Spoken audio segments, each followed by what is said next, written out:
सर्दी की रात थी और गांव में सन्नाटा छाया हुआ था।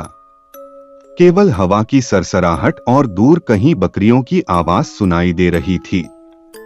रामू, जो गांव का एक साधारण युवक था, अपने घर के बाहर अलाव के पास बैठा था।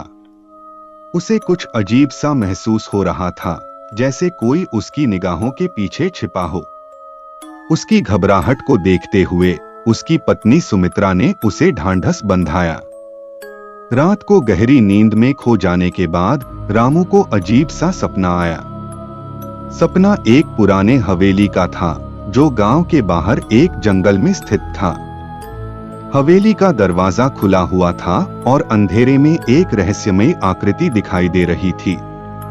वह आकृति धीरे धीरे उसकी ओर बढ़ रही थी और रामू की धड़कनें तेज हो गईं। सपना समाप्त हुआ और वह पसीने से तरबतर उठ बैठा। अगली सुबह रामू ने अपने दोस्तों को सपने के बारे में बताया। श्यामू, जो गांव का सबसे बुजुर्ग और ज्ञानी व्यक्ति था, ने उसकी बात सुनी और कहा, वो हवेली बहुत पुरानी है और गांव के लोग उसे खौफनाक मानते हैं। कहानियों के अनुसार हवेली में रात को अजीब घटनाएं होती हैं। शायद तुम्हारे सपने का संबंध उसी से है। रामू की जिज्ञासा और भी बढ़ गई। उसने ठान लिया कि वह हवेली की सच्चाई जानने के लिए वहां जाएगा। वह अपनी हिम्मत जुटाकर शाम के समय हवेली की ओर बढ़ा। हवेली का पुराना दरवाजा बुरी तरह से जंग लगा हुआ था और चूहे के बिलों से भरा हुआ था। रामू ने धीरे से दरवाजा खोला और अंधेरे में प्रवेश किया।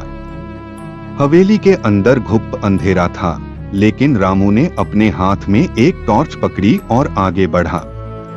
हवेली के अंदर की दीवारें जर्जर हो चुकी थीं और फर्श पर धूल की मोटी परत जमी हुई थी।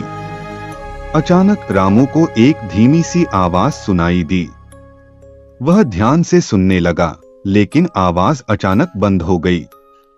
वह आवाज की दिशा में बढ़ते हुए उसने हवेली के एक कमरे का दरवाजा खोला। अंदर एक पुराना सोफे और एक टेबल था। टेबल पर एक पुराना संदूक रखा था। संदूक की ओर बढ़ते हुए रामू ने उसे खोला और अंदर एक धूल से भरी किताब पाई। किताब को खोलते ही उसके पन्ने पर वह गांव वापस आया और सभी को अपने अनुभव के बारे में बताया। श्यामू ने कहा, वो साया हवेली की आत्मा हो सकती है।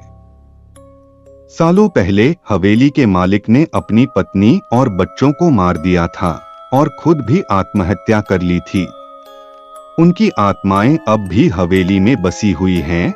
गांव वालों ने मिलकर हवेली की सफाई की और वहां एक पूजा आयोजित की। इसके बाद से हवेली में कोई अजीब घटना नहीं घटी। रामू ने भी अब हवेली के रहस्यों को छोड़ दिया और सामान्य जीवन जीने लगा।